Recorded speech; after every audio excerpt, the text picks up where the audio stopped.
এখন ঠাইখনক হন্টেড জেগা বুলি কয় তেনেকুৱা এখন ঠাই আৰু সেই সাগৰৰ পানীখিনিত কিবা এটা আছে তাত আগতেও বহুত ঘটনা হৈছে আৰু তাত কি কাৰণে মানুহ এনেকৈ ডুবি যায় হেৰাই যায় মৃত্যু হয় তাৰ কোনো কাৰণ নোলায় সদায় ড্ৰাউনিং বুলি এটা ৰিপৰ্ট আহে গতিকে তেনেকুৱা এখন মিষ্টেৰিয়াছ জেগালৈ জুবিনক কিয় নিব লগা হৈছিল যিখিনি ভিডিঅ' এতিয়া ওলাই আছে সেই মুহূৰ্তখিনিত অকণমান যত্ন ল'ব নোৱাৰিলে অকণমান মৰম কৰিব নোৱাৰিলে নে তেওঁ আঁতৰাই অনাটো একো ডাঙৰ কথা নাছিল পানীৰ পৰা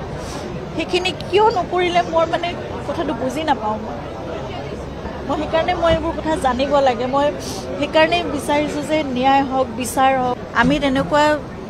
দ পানীত সাঁতুৰিবলৈ বা তেওঁ ভাগৰি যোৱালৈকে সাঁতুৰিবলৈ আমি কেতিয়াও তেনেকৈ নিদিওঁ সেইকণ যত্ন সেইকণ অকণমান চকু দিলেই হৈ যায় জুবিনক ইমান কঠিন একোৱেই নহয় তেওঁৰ লগতে অকণমান ফূৰ্তি কৰি আমি এতিয়া বেলেগ এটা কিবা কৰিম দেই বুলি তেওঁক ডাইভাৰ্ট কৰি লৈ আহিব পাৰি লাইফ জেকেট তেওঁ নিপিন্ধো বুলি যদি নিজেও ভাবিছে তেনেকৈ যাবলৈ দিয়াটো এটা কথা হ'ল নেকি সেইটো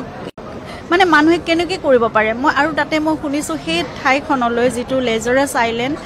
এতিয়া মই নিজে ইণ্টাৰনেটত মই বহুত